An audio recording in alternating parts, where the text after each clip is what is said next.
This is the outer courts. This was what was called the outer courts. That door that you came through the curtain, that's like outside. Okay? But you came through the curtain, now you're in what was called the outer courts. Any Israelite, any person in the camp could enter into the outer courts. Any person, and correct me if I'm wrong on some of this, Marianne, but so any person could, any Israelite that wanted to could come through the first curtain and come into the outer courts.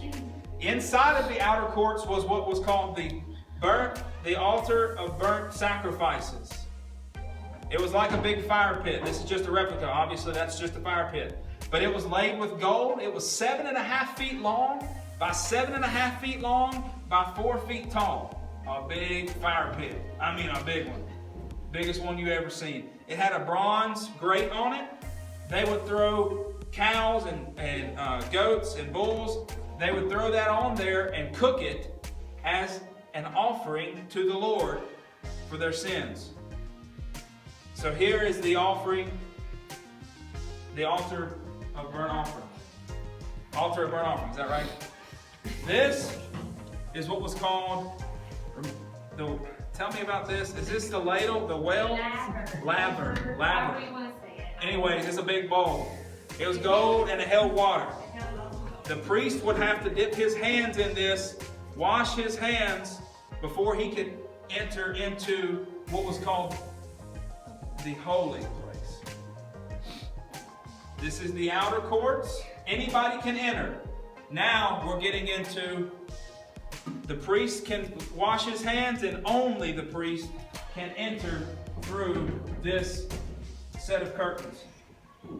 This set of curtains consisted of the outer garment was badger skin. The next garment was, is it goat, Marianne? The red one. The red one is the third layer. Okay. I think. So then you had what would be goat skin dyed red. Then you would have just plain ram skin, and then you would have fine linen. It's ram skin. Ram skin, I'm sorry, thank you. It had fine linen. Yeah. Okay, 4 layers. That was over top of the entire tabernacle. That is what covered it. There was 4 layers to it. Only the high priest could enter into. All right, come with me. You're going to be a high priest for now. Only the high priest could enter into the holy place. What is the holy place? So, yes, you have the table of showbread, the door, which is huge, but that one's really Yeah. Is your mic on? Marianne's mic on. I think it's 1 or 2. It's red. So that means I'll red. push it again until it's green. It's on way. So as you enter the holy place, you have the table with showbread, and then across from it would be the menorah, but we don't. Okay, dead. Across from it would be the menorah, and it would be huge. We just got a small replica right now, but it would be huge, a huge menorah. And then over here is the altar of incense. Come on, so people behind you can come in. Come on through. And then here you have the altar of incense, which is where the priest would burn special incense to the Lord. It had 4 horns on the altar, and he would burn the incense before the Lord as a purification before he entered the most holy place. There you go. Now she's ready.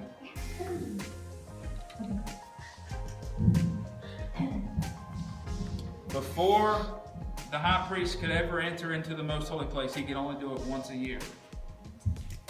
On the day, it was called the Day of Atonement. In the most holy place was the Ark of the Covenant. And it was veiled all year long. And he could only enter this place once a year. You can come in, come around, and look on the inside of the tabernacle. I mean the Ark of the Covenant, sorry. You see the cherubim replica The Ten Commandment replica inside. On top is what we call the mercy seat. I got to remember, some of you are seeing all this for the first time. We've been teaching on this for weeks. So this, in between the cherubim and on top of the Ark of the Covenant, was called the mercy seat. Literally, not figuratively, not imaginatively, literally. There was a pillar of smoke from here up to the heavens during the day. All day long there's a pillar of smoke that went from here to the heavens, representing God's presence. And then when it turned night, the pillar would be, instead of smoke, it would be fire.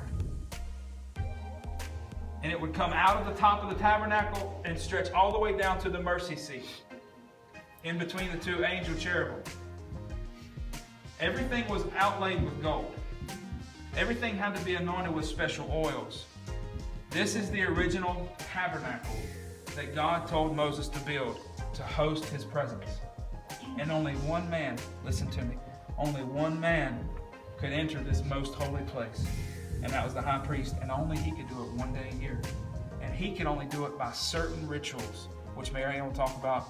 He could only do it by certain ways. If they would literally tie a rope to his ankle, if he entered unholy or got one thing wrong, the presence of God would smite him dead. They would have to drag him out with that rope because the other people couldn't go in and they'd die too. That's how precious the presence of God was. That's how holy he was. Thank God we don't have to relate to him that way now. We would have all died right then and there during worship. We don't have to relate to him that way. Now we relate to him through Christ. But this is a replica of the tabernacle.